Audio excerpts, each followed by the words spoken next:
Before we start, of course, you know what's going on in Gaza. If you would like to contribute, I'm going to leave the link in the description. Assalamu alaikum guys, and welcome to another episode of Smile to Jannah. Benjamin Netanyahu of Israel has declared that they are at war. אזרחי ישראל, אנחנו במלחמה.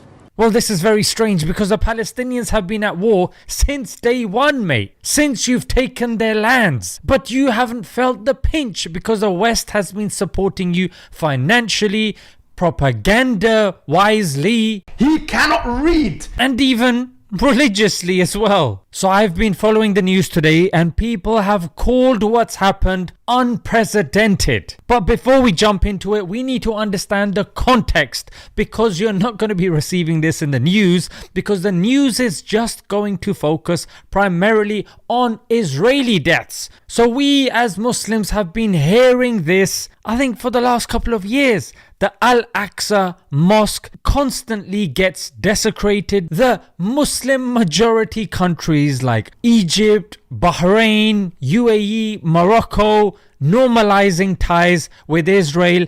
And a couple of days ago, Benjamin Netanyahu at the UN conference, mate, was boasting that next in line would be Saudi. An historic peace between Israel and Saudi Arabia.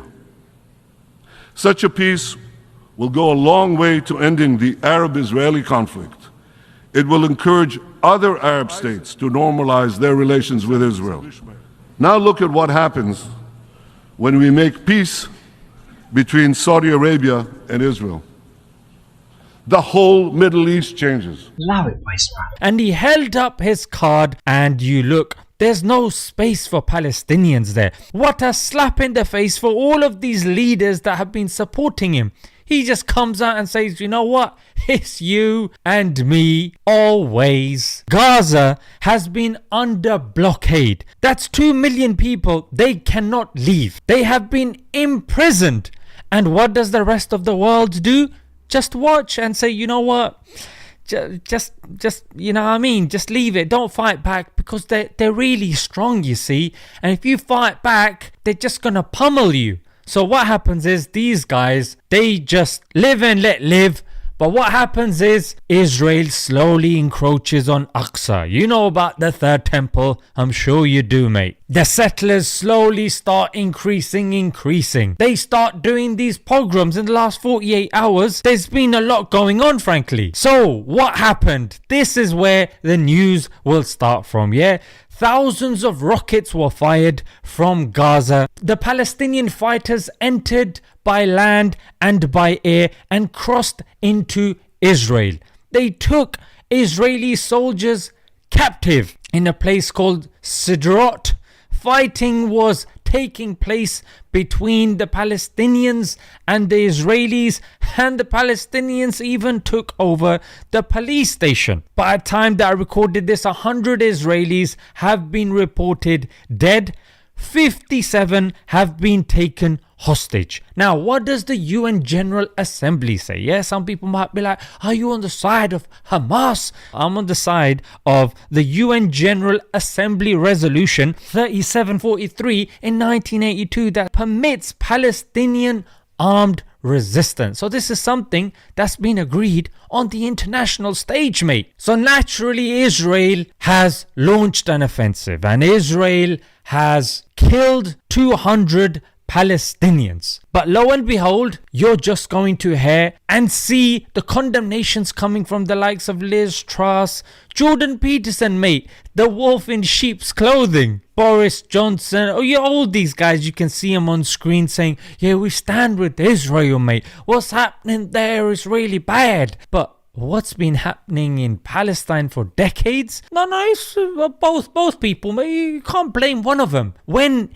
it's Israel on the offensive, it's both people, mate. It's both people. But when the Palestinians fight back, whoa. In the same vein, these very people will encourage the Ukrainians to fight back when it comes to the occupying force that is, according to them, Russia. But you notice 100 Israelis have been killed, 200 Palestinians, but the United States of America, drum roll please, who they gonna give their $8 billion in aid to?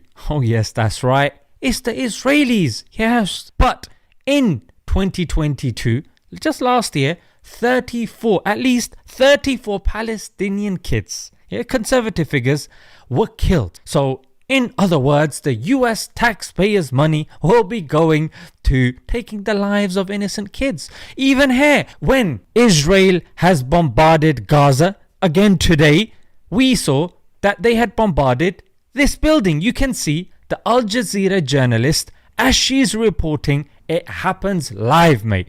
This building in a residential area which hosts journalists, lawyers, and many innocent civilians nearby got pummeled, mate. This is a Israeli woman with kids, and you have Palestinians defending her. This is war, mate. They say all is fair in love and war, yeah? But here, the Palestinians still sticking by their principles. So what do these guys do?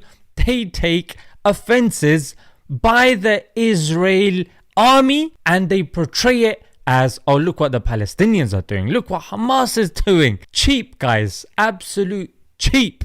And they've been exposed.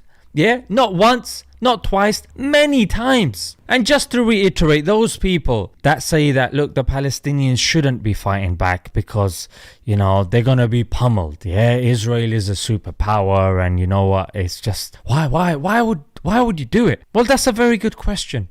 Why would a group of people who know they're going to be pummeled? It just goes to show how desperate they are that they are resorting to such feats, frankly. And for those people that are saying Israel controlling this and doing that, necessity is the mother of all invention. It's only when people are forced into a corner they can come up with really creative stuff, frankly. So, wallahu a'lam, some people are saying maybe Russia's involved. Maybe it would have been an issue for Iran if, ties had been normalized with Saudi, so they got involved as well. Whoever it is, whatever it is, the point rests that these are occupied people fighting against the occupier, just like Ukraine is fighting against its perceived occupier as well. Are we aligning with certain groups and saying this group? Because anytime someone defends Palestine, they automatically get labeled as Hamas fans and defenders, and they've already labeled Hamas as terrorists, so you are a terrorist sympathizer. If you say, look, what Israel is doing bad, they've made Israel synonymous with Jew, so you're an anti-Semite. What nonsense, mate. This is not only controlling the people, but you're now controlling the language as well. Absolutely appalling, and we will defend our brothers and sisters. And of course, we're doing this via S2J News as well. And if you are a writer, if you are somebody that can contribute your time as a volunteer to S2J News, we've been covering this today, then I'm going to put details in the description for you to apply. Until next time, Assalamu alaikum.